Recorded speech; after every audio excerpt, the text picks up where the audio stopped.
And we actually have, this is kind of not fully like announced yet and stuff, but there's definitely a lot going on behind the scenes to integrate roll-up technology. But like I was saying, it fits within that framework of the ease to power spectrum. And so we want there to be roll-ups for people, like if they don't need necessarily everything an Appchain gives, we also want there to be an easy option for them to launch a roll-up on the Cosmos Hub.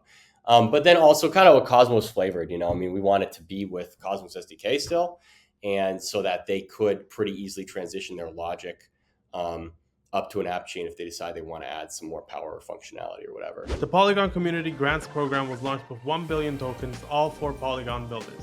Season 1 is live right now and features 35 million in Matic to support the next generation of Polygon projects. Builders on Polygon, these grants are for you.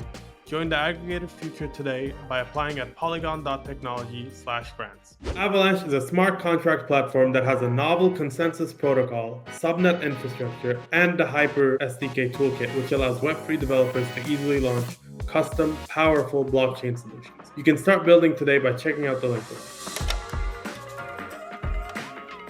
Nothing said on 0x Research is a recommendation to buy or sell securities or tokens. This podcast is for informational purposes only, and any views expressed by anyone on the show are solely our opinions, not financial advice. Boccaccio, Ryan, and our guests may hold positions in the companies, funds, or projects discussed. What's up, guys? Welcome back to another episode of 0x Research. Today I'm joined by EffortCapital, the #1 Cosmos fanboy at Blockworks Research, and Jehan from Cosmos Hub and Informal Systems. Jehan, thank you so much for joining us. Yeah, thanks for having me. Perfect. Just as a precursor to our listeners, this pod is going to be a little bit different than how we usually do it. I feel like usually I'm bombarding developers with like very, very technical questions, but I want to hear a bit more of the story of Cosmos and the Cosmos Hub over the past year and a half. So before we get into all of that, Jehan, do you want to kind of run us through what Informal Systems is and how you guys got involved with the Cosmos Hub? Yeah, so Informal Systems is kind of is a company that does a lot of different things. We have a validator at Informal Systems. They validate both in Cosmos and also out of Cosmos. I think they do Ethereum validation and stuff as well. And there's an audit. There's an audit practice as well. So we do audits. And there's also core Cosmos development that happens under Informal Systems.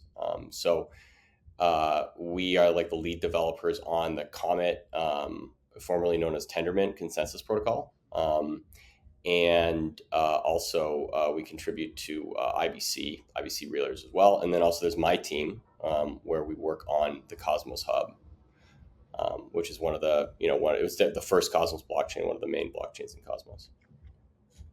Perfect. Thank you. And I guess like my #1 question is what's been happening on the Cosmos Hub over the past year? I feel like there's a lot of both bot fragmentation as well as like different directions. What's been happening?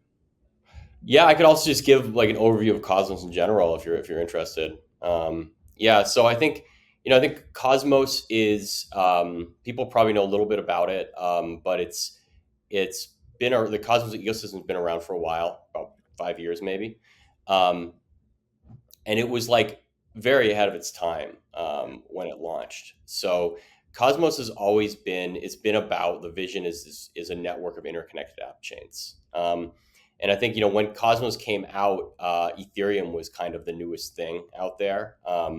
And it was kind of like the idea that if you were building a blockchain application you'd want to launch an app chain was a little bit foreign to people. They're like, well, shouldn't I just be launching a smart contract? Isn't that really easy?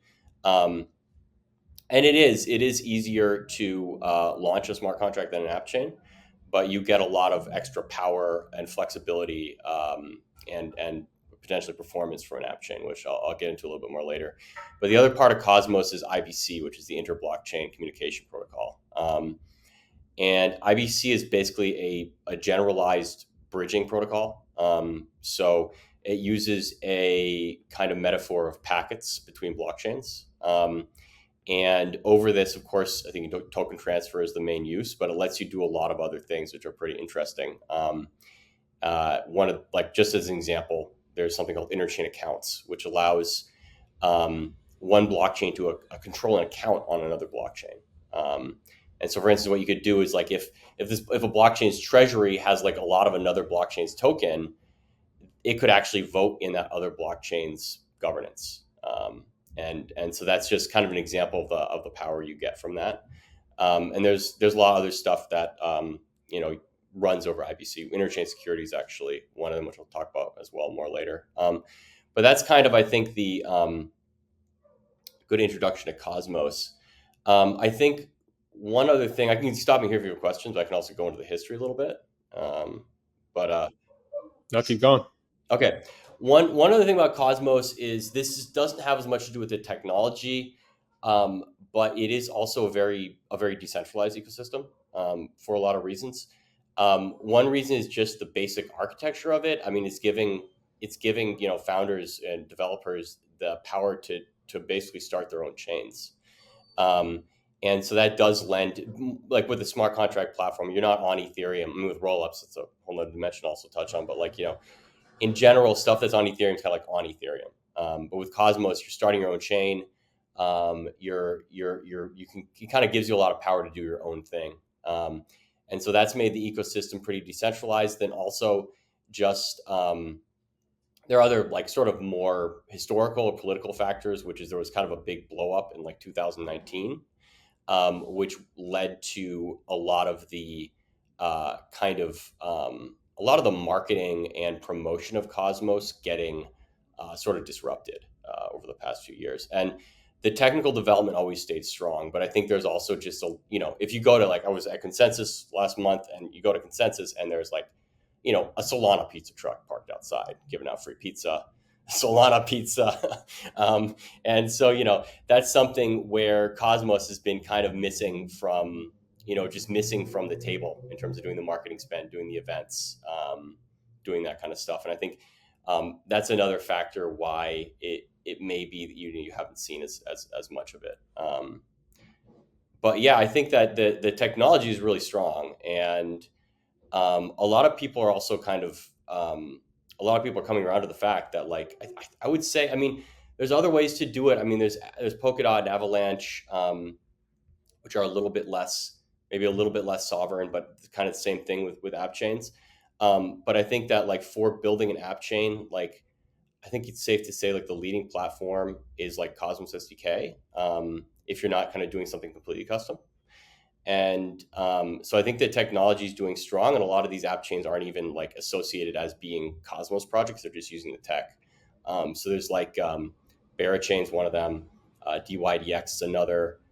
There's some other projects launching, and they use the tech because it gives you a lot of power and flexibility, but you also have to build everything yourself. Perfect. One thing that you touched up on is that rollups are on Ethereum, but a chain on Cosmos is its own chain. I kind of want to.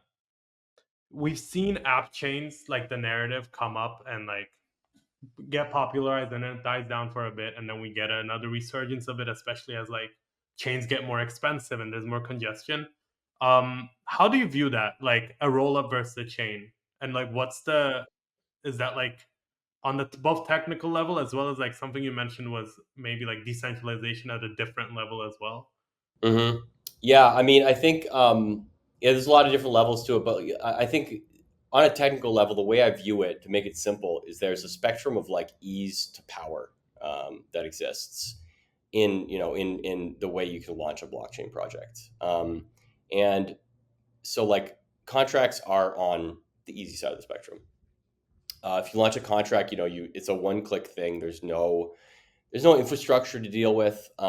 There's no you're launching the contract, and you write the code and you press deploy, and that's pretty much it.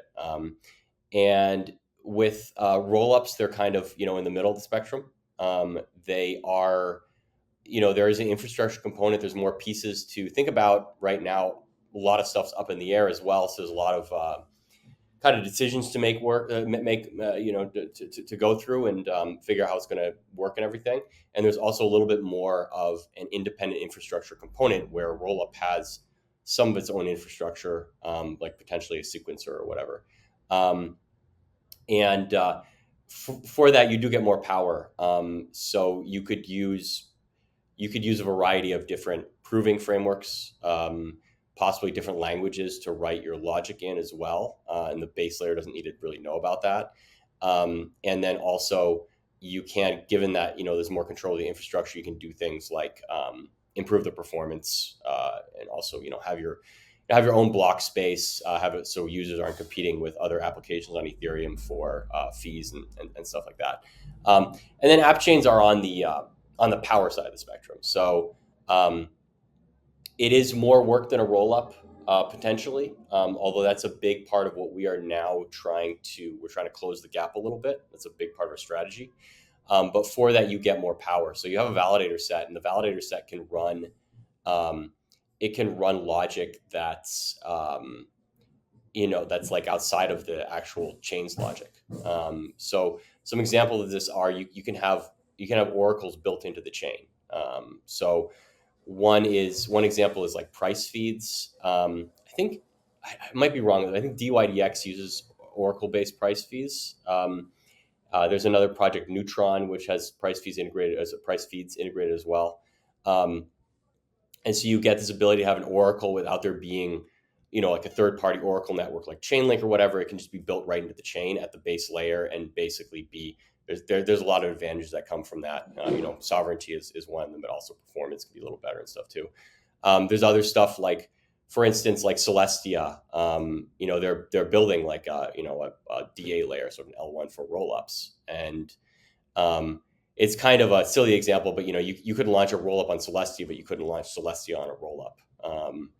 And I mean, and what they're doing with Cosmos SDK and with the Cosmos stack is they've gone in and modified the consensus protocol to have very, very big blocks, which are well suited for storing data.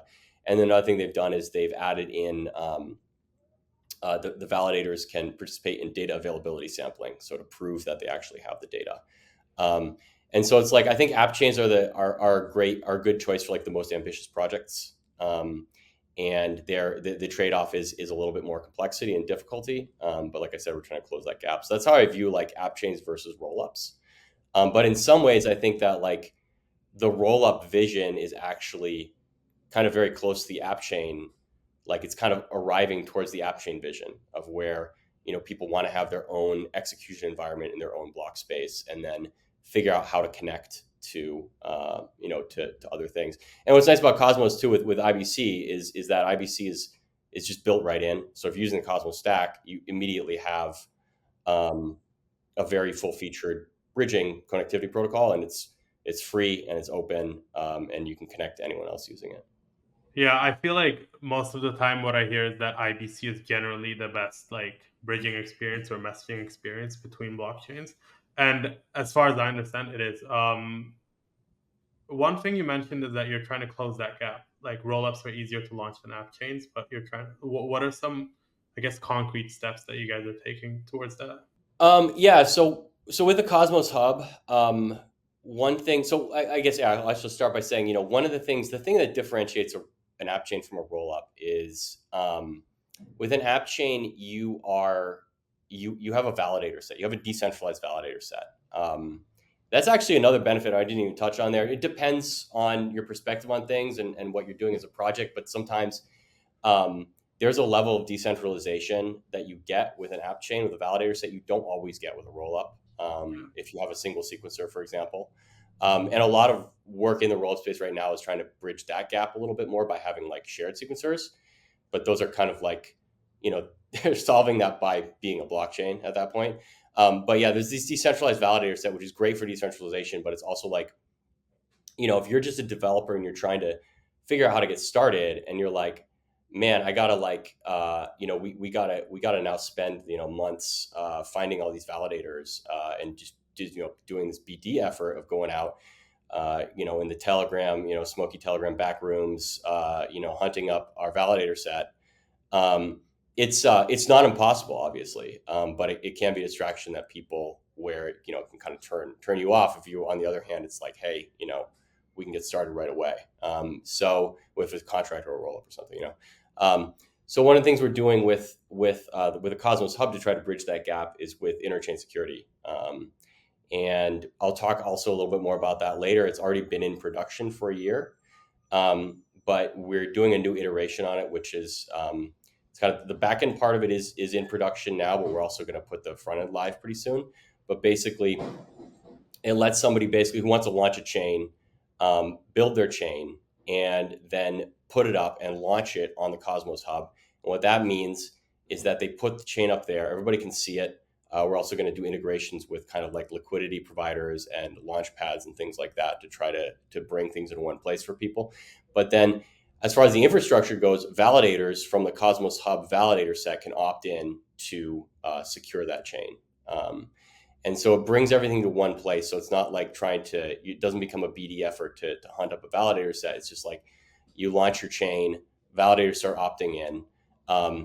And basically your chain, when it starts running, you have the validator set ready to go. And they're also bringing the security of like restaked Atom and potentially other assets as well to the chain. And you've got the validator thing sorted out at that point. So that's part of what we're doing to try to bridge that gap. I'll let you guys, if you have any questions. I've been talking for a while. But Yeah, I could definitely jump in here. So I do want to touch on and dive a little deeper into interchain security v1, replicated security, as it's also commonly called in the Cosmos eco. I think between 2019 and up until 2022, 2023, there's obviously a lot of concerns about like the growth of the Cosmos ecosystem doesn't necessarily translate to the growth of the Cosmos Hub, and there was always like that value accrual or that alignment problem. I think that the wider crypto space has rightfully pointed out. Can you really explain what ICS v1 was? I guess my general understanding of it is that it's really like a generalized, probably the first generalized restaking protocol in the crypto space. You could probably argue Polkadot was probably like its first with parachain paraslot auctions. But can you briefly explain the difference? Like what is ICS v1, and what were some of the lessons learned? I think that Informal Systems, maybe the wider Cosmos Hub community, has taken from ICS v1 successes and its potential failures, and how ICS v2, which we'll get into in a second, kind of improves on that. Yeah, so absolutely. ICS v1, we also Avalanche, I think, should be mentioned as well. But again, like Polkadot's somewhat like a restaking, but it's not completely generalized, I guess. But like ICS v1 was a protocol. It is still, we still have it pretty much within ICS v2. It's still an option. But basically, replicated security meant that consumer chains, that's what terminology for, that's equivalent to kind of like an AVS if you're using AggLayer terminology. But consumer chains would get the entire validator set of the Cosmos Hub. And well, not the entire validator set. It's like 95% by power, which is actually like maybe half of them by number because there's like a long tail. But basically, they would get the whole security of the Cosmos Hub, and it was very high security. It was launched with alongside something called Atom 2.0, which was that was another whole thing. I don't know if we have to get into that here. It could be fun if we have some time at the end to talk about Atom 2.0, but basically there was this vision of having it be like almost like sort of like a super app, like where you would be adding functionality to the Cosmos Hub by having these chains that were running secured by the entire Cosmos Hub validator set. And I think we learned a lot of lessons. I think we actually learned lessons from that like protocols like AggLayer will learn in the future. And I'll tell you what that is. But like basically, it's like first of all, one of the issues there was we're trying to get the entire validator set to run every chain. And it is a good fit, I think, so that we do have two chains on there that are actually quite successful. As far as, at least within the Cosmos ecosystem, which is Stride, which is a restaking protocol, and then Neutron, which is a CosmOsm smart contract language platform. And these are good fits for replicated security because they're big projects, have a lot of momentum, have a lot of need for security. And so it kind of makes sense. But we found with definitely some smaller projects, then, as we're encouraging them as well, is started to try to get on that. And it requires a governance proposal to pass. So you've got to since you're making every validator run it, you've got to get it approved. You can't just let people do it permissionlessly. It doesn't work. And so they found that there was a lot of friction. So validators would be questioning, why should we run this? Is this actually going to be worth it for us, et cetera, et cetera. And it is a large validator set. So, if you're making everybody run this chain, you are, potentially using a lot of resources in terms of validators spend and their time and everything. And so we found that the level of friction was just too high, and that is what we're addressing with ICSv2. But there's another interesting lesson which I think we will see play out with AggLayer, which is, or maybe I don't know, maybe they have a really smart strategy to get around it. We'll see. But basically, that is that when you have new projects launching, even new projects that are relatively successful, have a lot of buzz and momentum, like Stride and Neutron, and you have like $3 billion worth of TVL staked, the staking rewards, it's hard to put out enough staking rewards that once you split it between $3 billion of stake, it's a big number for people, arriving in their wallets. And so even with these projects that were pretty successful, it was kind of like this perception like, hey, what's it doing for us? And I think that this is something, there's other restaking protocols out there, like Babylon, AggLayer, and they have even more TVL. They're getting huge amounts of TVL. And, I got to check what the status of AggLayer is right now. But as far as, when I was really looking at it a lot, like a couple months ago, they're not really in production yet. I'm pretty sure they definitely don't have the rewards going yet. But that's going to be something where, we'll have to see how that plays out. When that yield starts hitting, and that yield's maybe not what people expect. That's also something we've dealt with ICSv2. We'll see how it works. But yeah, you guys have any questions or? No questions. I think Boccaccio probably can jump in here as well. But we both were actually on a podcast episode with Sriram. I don't know what it was, month or two ago. We brought this up because this is generally, I think, a lot of the things that the Cosmos ecosystem, and probably Polkadot and Avalanche to a degree too, have learned about restaking and security as a service, is you're putting your assets, your pristine collateral asset, your ETH, your AVAX, your DOT, your Atom, whatever, at risk for potential slashing, even though AggLayer doesn't have slashing live yet today. There's an opportunity cost associated with doing that. And these consumer chains, to your point, or AVSs, no matter how successful, are not going to be able to generate meaningful yield, at least sustainably on day one, right? Look at some of the most successful applications out there. Let's look at DYDX. Right, DYDX may be a unique example, but outside of perp dexes, for the most part, they don't generate enough revenue to warrant the security or the yield required to make securing your chain worthwhile. And I don't think AggLayer has really solved what that solution is yet. I think there's going to be a partition of paying security providers first, so the node operators themselves, and then coming up with a different payment structure for the delegated portion of stake. But really, what it's going to come down to, in my opinion, is just liquidity mining. Leveraging some type of inflationary token, like what we've seen with a lot of Cosmos Appchains to secure their own validator sets, and it's really going to create down-only tokenomics. So that's why you need to come up with or down-only price action. That's why you need to come up with some other way of aligning the incentives of the restaking platform and also the AVSs or consumer chains themselves, which I think is, and this is kind of me, I think, shilling the Cosmos hubs. I think strengths compared to other restaking protocols is other restaking protocols don't have on-chain governance, and governance for the most part is usually a thorn in the Cosmos hubs and other crypto protocol sides. Nobody likes governance; it's messy. But I do think that some kind of bilateral alignment where you come to some kind of agreement with each other, hey, I will secure your protocol for this long, and I will maybe take it on the chin for now that the yield won't be worthwhile, but eventually maybe we agree that maybe we change the cost structures. You kind of let the free market play out, but I think allowing on-chain governance to kind of lean into these protocol service agreements is actually something that is a unique selling proposition that the Cosmos Hub has that other fully permissionless restaking protocols don't have. Yeah, we're looking at doing something like that. It's not in ICSV2 right now, but that is something we may add. But yeah, so I think I think it comes down to, I mean, I think the yield just has to be like, I think it has to, like, I think a valuable service is being provided. You just have to be realistic about, what, how big it's going to be at first, and not try to over a lot of things. What happened with Cosmos, actually, if you look back at like Cosmos had a pretty big bull market in like 2022. A lot of chains launched and stuff like that, and a lot of them had very high inflation at first. Um, and it's like a sugar high or something. I mean, it's like it creates, it's like an airdrop. It creates a lot of activity.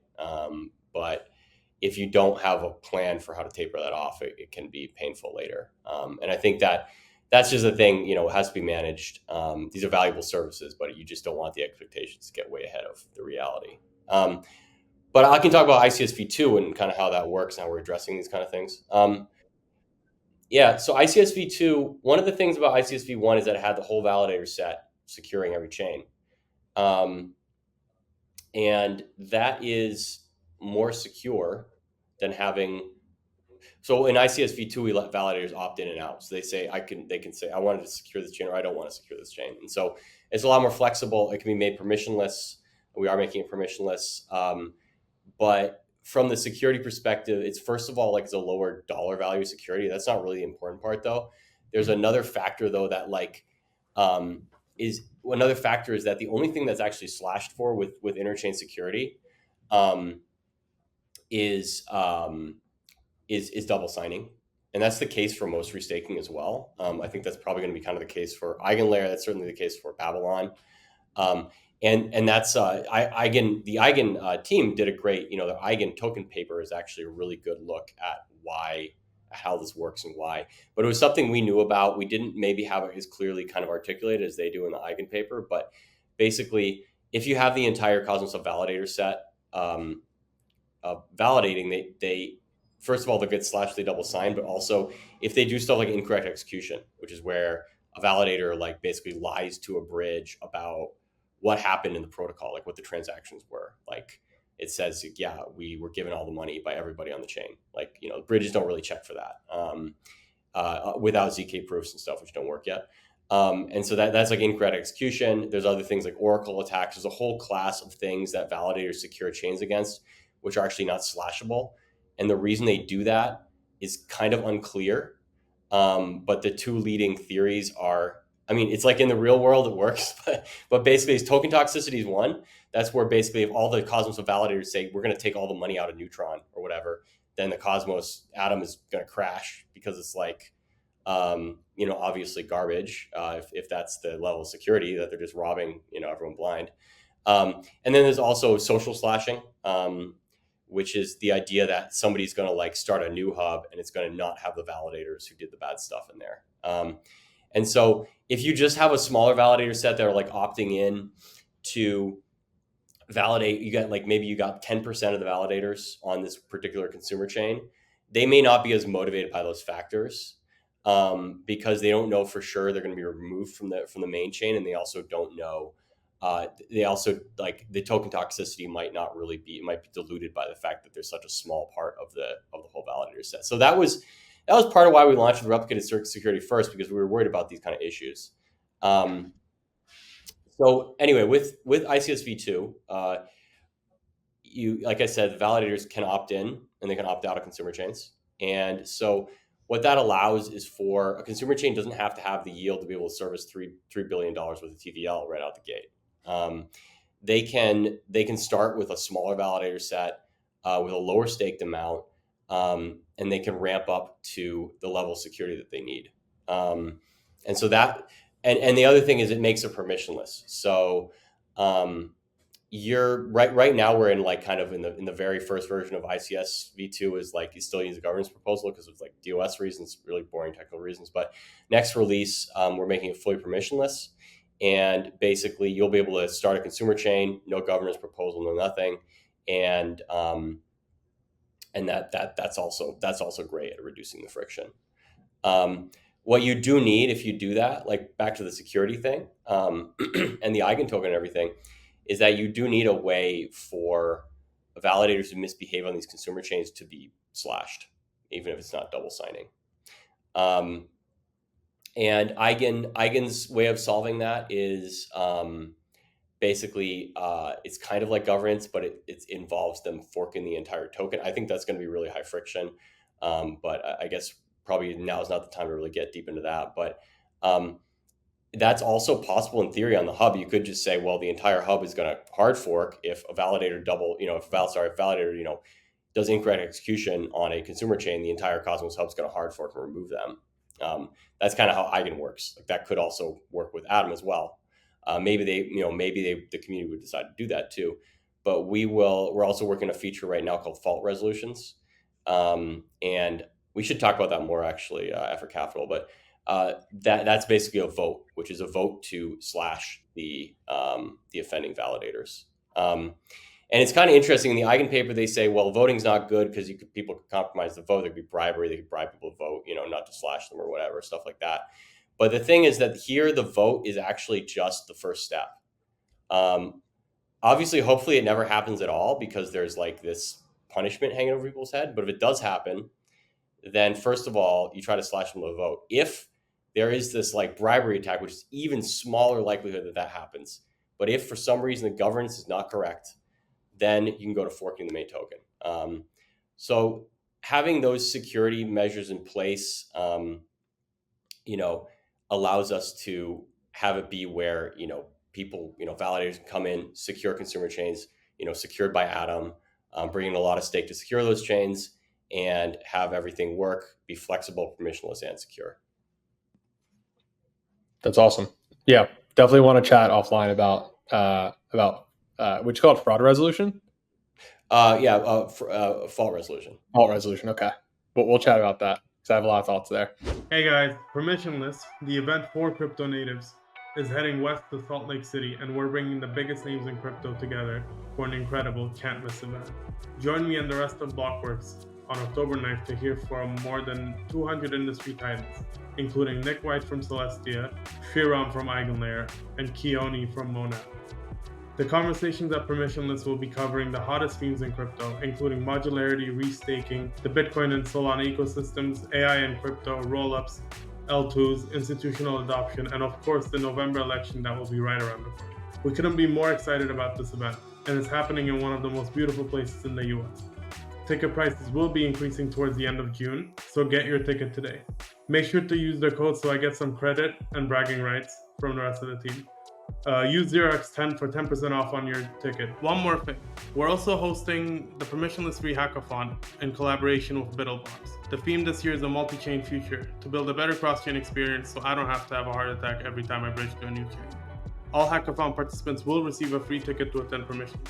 So if you're a developer, come join us in Salt Lake City, team up with fellow devs, and build the multi-chain future. Polygon Labs is developing the next generation of open source ZK tech to aggregate crypto liquidity and user bases, empowering developers to grow in a unified web of interoperable chains with the AggLayer.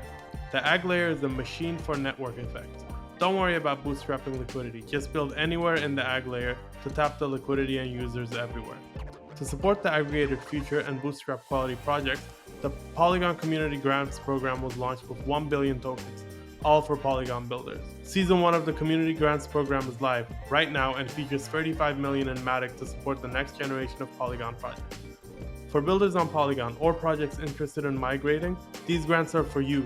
Join the aggregated future and feel empowered to grow in an infinite web of unified, interoperable chains. Apply today at polygon.technology/grants. The age of interoperability is here. With the launch of Teleporter, Avalanche becomes a seamlessly linked network of many sovereign blockchains that communicate so smoothly they feel like a single chain. Teleporter is an EVM-compatible cross-chain communication protocol built on top of Avalanche Port Messaging. It allows any EVM chain on Avalanche to send messages, assets, and data to one another in a simple, fast, affordable, and secure way. Teleporter and Avalanche Port Messaging provide a new foundation for how Avalanche blockchains can communicate and how developers can easily build cross-chain applications out of the box. Build anything you want, any way you want, on the eco-friendly blockchain designed for Web3 devs. Check it out by clicking the link below. How exactly does Cosmos Hub, in this ever-growing list of new restaking protocols out there, what is like the pitch if you're building in either the Cosmos, ideally the Cosmos ecosystem. But in general, if you were trying to build your own app chain, why the Cosmos SDK? Why the Cosmos Hub? Because there's Cosmos chains that are currently planning on potentially leveraging EigenLayer's shared security solution through Ethos, which we don't have time to probably get into weeds there. But more generally speaking, like what is the differentiator for the Cosmos Hub? And maybe this is something you want to probably elaborate on, like what Hydro is, maybe like other services that do security aggregation. Like I'm sure there's a handful of things we could tap here, but yeah, like what is the differentiator the Cosmos has, the Cosmos Hub has that maybe some of those other restaking protocols don't have? Yeah, I mean, so what we're trying to do is we're trying to make it. Excuse me, I'm a little cold, but we're trying to make it so the Cosmos Hub is the best place to launch a chain. And I think I think that security is kind of a slippery topic. It's not necessarily that people, that you always need the highest security, or that's necessarily gonna having really high security is going to make your product successful that you're launching. I think you need enough security that it's secure. But what we want to provide is the easiest way, the best way to, best place to launch a chain, but really, the easiest way to launch a chain, fully sovereign app chain, find a validator set, and and launch your chain. And I think what we're trying to do also is not only I think the Cosmos has been missing like this kind of value capture mechanism for sure with the Cosmos Hub. And we want to improve that, but we also just want to improve Cosmos as a whole and kind of look at what's stopping projects from launching app chains and address that. So a lot of our focus now is kind of on like the how chains deal with the validator set, how the developer experiences around that, and then also things to help chains get launched. So like I said, we have this new front end that's coming out for it, and one of the features there is we're doing these badges, which will basically it will allow for integrations with launch pads. So services that provide things like airdrops or liquidity support or whatever it is, that'll be integrated there. So we want to kind of make it like if we're launching an app chain, this is for a variety of reasons the best place to do it. And the fundamental part of that, like the base layer of that, is the validator set. It is the method to get connected with this validator set, very experienced validator set, and to find the validators that want to opt in to run the chain.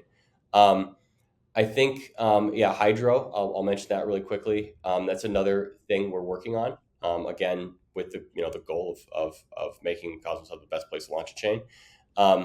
It's kind of more of a DeFi thing, but it's basically a platform where people can, it's like a liquidity pool. It holds Atom and other tokens as well. We're bringing other tokens in too, liquidity sources. And there are voters who, it's a little bit like Curve Wars was. Voters can lock up ST Atom, which is a liquid staked Atom, and they lock it up there, and then they vote on where the liquidity held by the contract will be deployed. And so that's something also that's something that is something that will be accessible generally to projects, whether or not they're launched on the hub as consumer chains, but also there's a special tranche of liquidity that's devoted especially for the requirement you have to be a consumer chain to use it. And so that's for when a chain's launching, a lot of time you've got low liquidity, and either it's liquidity on the chain's own token, or it could be if they're launching a trading venue, maybe they want more liquidity in terms of stuff like stable swaps or whatever. And so that's a way for the kind of the Cosmos Hub, like the Atom community, get involved in voting on how are they gonna sort of give these chains that are launching extra juice, and which one's the best ones to bet on, and kind of get involved in that way. And the way you guys are thinking about Hydro, is there an attempt to make Atom more money-like? I don't like saying money-like, but is that the main focus? I think Ethan likes the term, capital, interchain capital asset.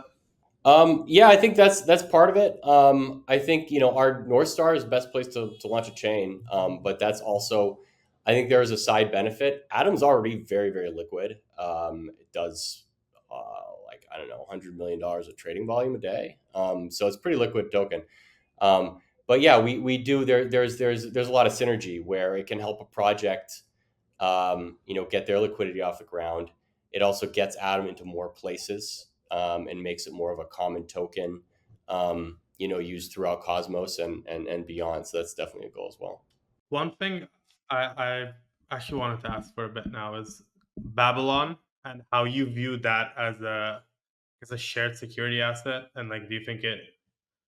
I guess ethos also kind of relates to this. Like, is that a worry for Atom at all, or is this something that you guys are thinking about? Depending on how much is bridged, obviously, and how much is utilized, but like, if it was, what are some consequences to that? Yeah, I think so. So Babylon, we work closely with them actually. We are Cosmos Hub will probably be like, I think they want us to be like the second AVS on Babylon after Babylon chain itself. And so the way we see that is like, there's a lot of buzz around the Bitcoin L2 space. And generally where that comes from is that, at least how I see it is that you have people who are trying to build for Bitcoin users. If you're thinking that like you want to build, let's say like a lending market for Bitcoin or something like that, and you want a lot of Bitcoin capital come and you want a lot of Bitcoiners to use it, it's for Bitcoin people a lot of time they don't want to use it unless it's like on Bitcoin. They don't want to mess with like altcoins or whatever, so they're maximalists or whatever, right? So it's like I think there's a lot of cachet that having it secured by Bitcoin can bring to a project. And the way we look at that is that, like, again, for us, it's not necessarily purely about the security. It's about like it's about making the best place to launch a chain. So with the Babylon integration, what we're trying to do is provide an option, for Cosmos projects that do want some extra Bitcoin security as well, but then also for projects that are building Bitcoin L2s, we think that the Cosmos SDK is like one of the best ways to build an app chain, which an L2 ultimately is. And so we want to provide those projects with a way that's, easy way to launch. So get their validator set together, get their chain up, get it running. And that's kind of that's our North Star. That makes sense. One thing that I feel like we keep touching up on, but it's like, it's not the elephant in the room, but it's there. Value accrual to Atom. And I know this is one of the big ones in the Cosmos. What's your take on this? How do you see it develop? What are some things that you guys want to actively do? And like anything that you are very upset about, very happy about, I want like everything that you think about this essentially. The raw emotions of Jehan Tremback. Well, I mean, a lot of this stuff happened before my time, but I know about it. I mean, I was following the Cosmos space since it came out, but I've only been working as a core developer for a couple of years. But one of the things you see this a lot still. You see it everywhere, all over the place. It's the most common thing is that like, somebody comes out with a great new idea, and they raise money for it, and they're like, yeah, we're gonna figure out how to monetize this later. Like I don't know, like in the Facebook movie, where they're like, what's $1 million not cool. What's cool is $1 billion. Like that was because Mark Zuckerberg wanted to put like ads on the first version of Facebook. So they're like, we're gonna figure out how to monetize it later. It's a good problem to have or whatever. And that's kind of I think like I wasn't there, but like that's kind of I think the attitude that you had with Cosmos when ICO was raised in like 2017. And so, they built this great toolkit, great platform for building chains. They also built this great communication protocol between chains.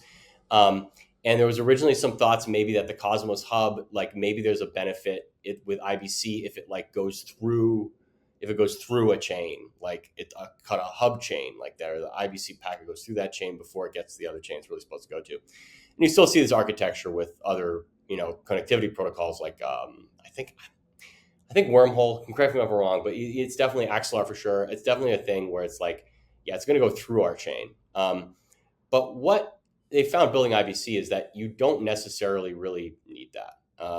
And it may even be more efficient if you don't have that. And so they're like, all right, let's engineer this the best we can. And that's been great for the growth of IBC. And I think for Cosmos as a whole, that it didn't have kind of extraneous, value capture things in the middle of everything.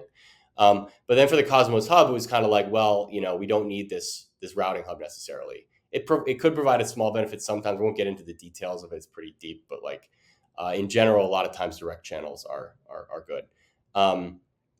So that was kind of, I think that was the original sin, is probably not having a monetization strategy in the first place.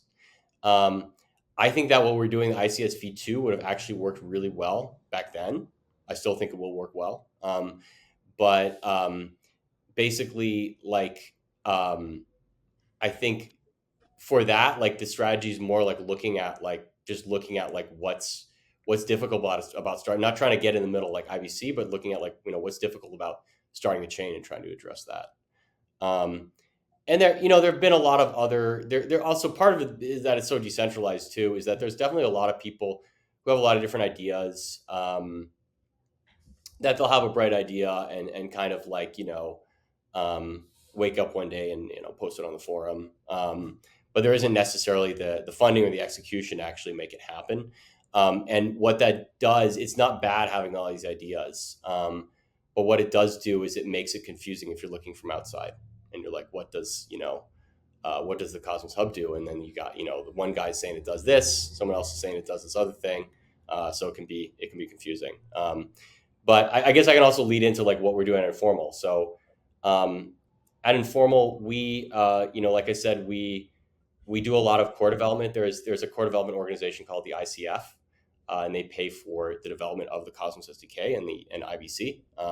Obviously, Cosmos would be nowhere without that stuff, but it's not really in their mandate or really their nonprofit like charter to actually fund the Cosmos Hub. They were funding the Cosmos Hub teams though. They had an in-house team, and then we kind of took over last year. Informal did, so but for this year, for 2024, we actually last year we put up a funding proposal for the community, and so we raised our funding like directly from the Cosmos Hub community pool in a decentralized way, and so what that's given us is it's given us the ability to kind of really like focus in on like a particular use case and like really make it real and make it happen. And so that's our focus. That's how Informal is related. And we have to, we also, we're accountable to the community. We have an oversight committee, and it's like, we have to present our progress to them, every quarter. Got that meeting coming up actually. And what our plan for the next quarter is and stuff. And also for 2025, we're going to be putting up another funding prop. So it's entirely, as like kind of the decentralized nature of Cosmos, it's entirely community funded, and run to some extent. A year from now, 2 years from now, where do you think the Cosmos Hub is in your ideal world? And I would also say, what, in your opinion, is like the end game for the Cosmos Hub? Think 5+ years out. What are the services the Cosmos Hub's offering consumer chains? What are, maybe there's some technological breakthroughs on like the fraud proof or ZK proof side?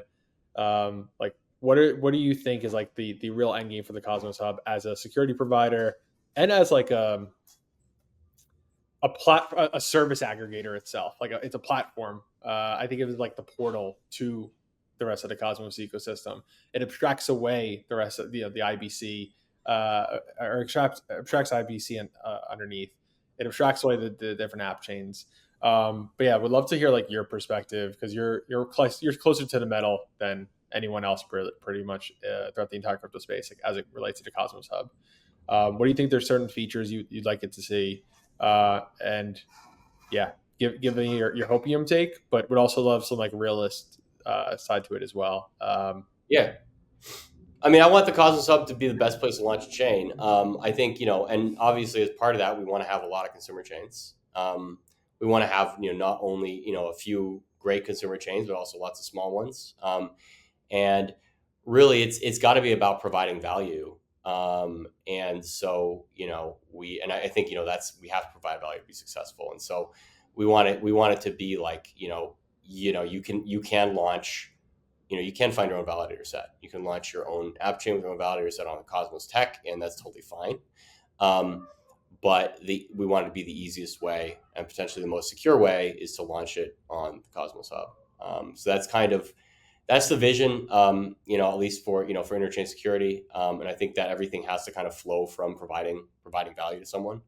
I think in terms of more realistic takes, like, I haven't covered rollups either. I think rollups are really important, and ZK validity proofs. Obviously, I'm very excited about the technology, just like everybody in the space is.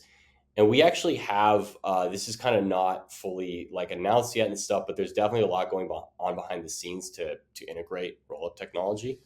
But like I was saying, it fits within that framework of the ease to power spectrum, and so we want there to be rollups for people, like if they don't need necessarily everything an Appchain gives. We also want there to be an easy option for them to launch a rollup on the Cosmos Hub.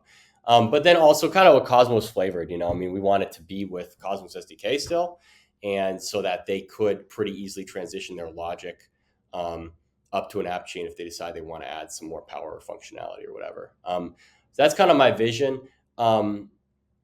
I think, I also like to see Atom used as collateral and as liquidity as well. But I personally, me, and my opinion is different on this, but I think that like the use of a token as liquidity and collateral and stuff like that, it kind of flows from the how valuable that token is in other aspects. And I think for something which is kind of more, I guess, a work token, if you want to use that terminology, it's not just a meme coin like Bitcoin or anything. It's like actually supposed to do something. I think that has to flow from like from providing value and like what I just said about being the best place to launch a chain. In terms of a more realistic take, I think like I actually feel like Cosmos, like Appchains and Cosmos Appchains built on Cosmos are in, like, I think in maybe the beginnings of a small upswing right now. Like I said, I was mentioning like with Barachain, others that are launching on Cosmos, if not the Cosmos Hub. But I think like the reality is it still is on the power side of the ease power spectrum. And I think that like by the very fact that you're making an app chain, it does mean that you want to do a little bit more work. And there are things you want to customize on your underlying platform. So I think that's like the realistic take is kind of knowing our place and providing other options, but also I think there you could ask questions about like, do most projects need maybe they don't need all that power, maybe a roll-up's good enough, or you can go further. It's something the Ethereum community is grappling with a lot. And, maybe most projects don't even need a roll-up. Maybe they just need a smart contract, in which case, Solana is very fast and good performance and everything. So I think that would be the more realistic take is looking at like, is looking at who needs it. But I think from what we see now, I think we see the idea of app chains, it's catching on more and more, even if that's kind of in the form of rollups. Love that. I do have one, I think, follow up. We didn't touch on it, and I'm not sure where it is, like in the priority queue for developer. I guess developer resources with ICSv2 and Hydro. What is the work? How much work is still being done on Mega Blocks? Is that still something that's like in the pipeline, or is that more so put to the back burner? And if you could explain, like at least at a high level, what Mega Blocks is for those that may not know. Yeah. Okay. So Mega Blocks is that was a paper I put out last year, and I think it's like, I don't know if you guys read the John Charbonneau blog post. We're all building the same thing, and it's one of these things that's it's in the sort of universe of, I didn't really even know it at the time, but it's in the universe. There's like a universe that exists between like rollups and then even like some of what like Solana's doing to make their single chain thing faster. But Mega Blocks, anyway, the point of Mega Blocks is basically that like looking at the market, I was thinking, like the best place to be is like, in terms of like lock-in, I guess, and in terms of value, like there's a lot of value in interoperability, like IBC, that's pretty asynchronous, but like there's also like synchronous interoperability is really, really great. I think like, and I think, obviously like everything can be done. I think like in that blog post, I just read it, that's why it's on my mind, but like, John makes the point that like, the internet is all asynchronous and you don't notice it because it's fast and it works well. But as a developer, I know that dealing with asynchronous systems is always far more complex than dealing with synchronous ones. And so an example of that, a concrete example is that like, let's say, I use the example of Yearn. I don't even know if Yearn's around anymore, but Yearn is kind of like a DeFi aggregator. And so it would basically like, you could get access to like, you could buy a token which was representing some really complicated like arbitrage play between dexes or something on Yearn. And so when Yearn would run those strategies in Ethereum's synchronous programming model on the Ethereum base layer, you make one transaction that like runs the entire strategy, that moves the tokens all over the place, rebalances everything, gets everything out, gets the yield out. It all happens in one transaction. That's really nice for the developer because you just write everything you want basically step by step in the code. But then also it means that if something goes wrong, the whole transaction fails and you're not stuck. You're not stuck just because you didn't have enough gas for like a particular step or something. You're not stuck like halfway through with all your shit and like a weird token. You got to unwind everything and like reverse everything you did. So that's like the power of synchronous composability. And so Megablocks was kind of an effort to look at like, hey, how do we make lighter weight blockchains that like have this synchronous composability with each other? And the idea was that you basically have them all run on the same consensus layer. And basically when you did transactions between them, those transactions would all go like in this kind of big like mega transaction bundle. So we did a little bit of technical research work towards that in the first quarter of this year, and when we looked at what we built, we just kind of realized like, this is actually just a shared sequencer. So so that's what's happening. When I was talking about the rollups, that kind of has gotten spun into that project, and so we're still working on that. It's actually not even just the Informal Hub team. There's other teams that have kind of taken it on as well.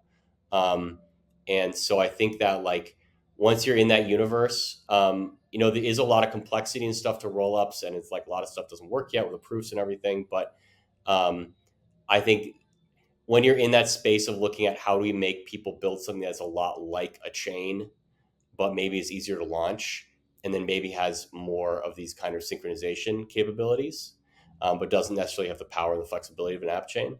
I think probably, doing that as something that's kind of a roll-up related thing is best. And that's what we're doing with Megablocks. So Jehan, we had a really good conversation today. I just want to like summarize what I guess my understanding is for what the future state of the Cosmos Hub is. So effectively like a year from now, if you want to launch an app chain in the Cosmos ecosystem, you can come to the Cosmos Hub in potentially as little minimal clicks as possible. You're able to launch your app chain, choose the amount of security that you want from the Cosmos Hub. You're going to be able to choose the portfolio of assets to actually secure your chain. So Atom, Bitcoin, potentially other assets in the future. Not only can you get shared security through the Cosmos Hub, you're actually going to be able to, there's going to be a capital formation marketplace, which is being coined as the Hydro platform. So you're going to actually raise capital from Atom stakers, which potentially creates this like form of moneyness, or makes Atom this more capital-like asset in the interchain. And then third thing is there's potentially going to be a future state where you're going to be able to launch rollups on top of the Cosmos Hub, and it's going to be kind of like a shared sequencer offering, whether that's either on the Cosmos Hub directly or as a consumer chain. But again, that remains to be seen. It's more future state. Do I have that right? And I guess the overall end vision for the Cosmos Hub, from your perspective, is the best place not just to launch a chain, but to grow your chain, get users, and get capital. Is that the case? We want to bring the power and the flexibility of app chains to to a greater number of developers, and help them make their products successful ultimately. Is there any place that our listeners should check out to keep up with Informal Systems, your thoughts, the Cosmos Hub, anything specific? Yeah, I mean, we have a Twitter. That's probably the best way for, obviously up to date stuff for Twitter. And there's like at Cosmos Hub. I'm pretty sure that's the handle. Yeah, at Cosmos Hub. My Twitter is at Tremback.